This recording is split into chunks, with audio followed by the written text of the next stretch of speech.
আস বেশ। দিদি, ও দিদি, চিনতে পারছো না? হ্যাঁ হ্যাঁ, চিনতে পারবো না কেন? ওনার সঙ্গে তো আলাপ হয়েছিল সেদিন। হ্যাঁ, ওনার তো একটা বইয়ের দোকান আছে।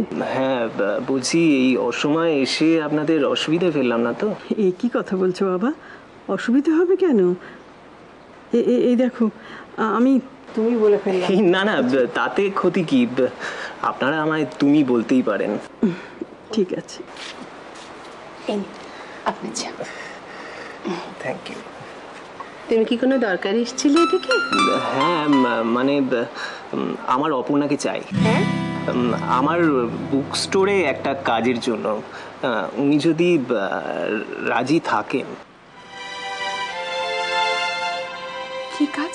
না না, ও রাজীব। তুমি তাহলে ঠিক লোককেই ভেবেছো। অপু ছোটবেলা থেকেই বই ভীষণ ভালোবাসে।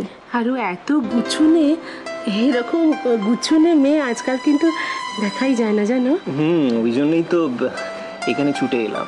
আচ্ছা তাহলে একটু লজ্জা না করে একটু খোলা মনে বলুন যে আপনার সম্মান দক্ষিণা কত লাগবে?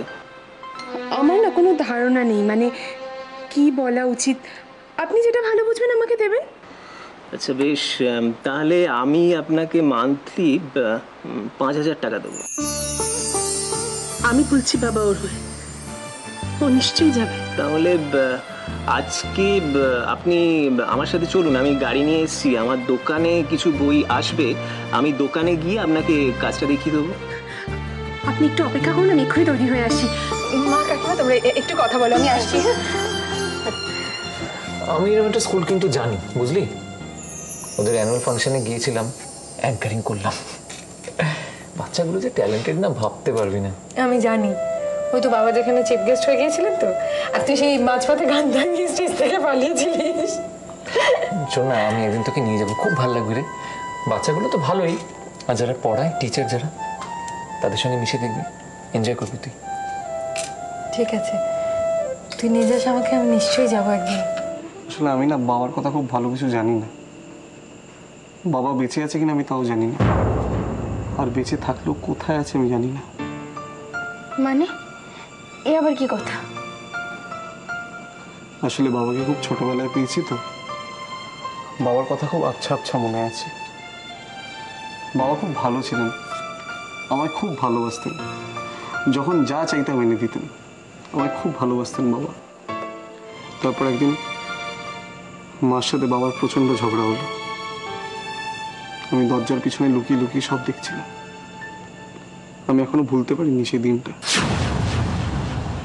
মা বাবাকে খুব অপমান করলো, বাবা চলে গেল, তারপরে আর কোনোদিন এই বাড়িতে ফিরে এলো না।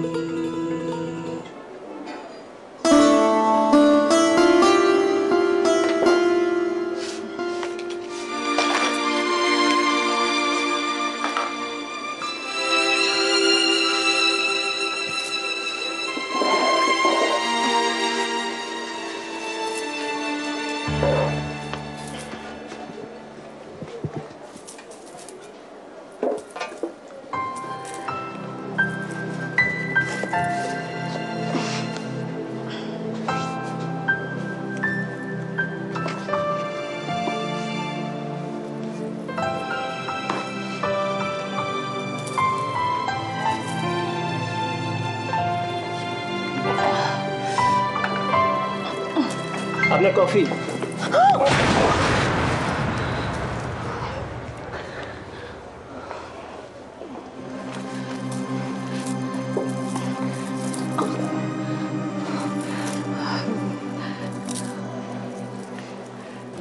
দেখলেন তো আপনি সময় মতো না এলে কি কি কেলেঙ্কারি হতো বলুন তো?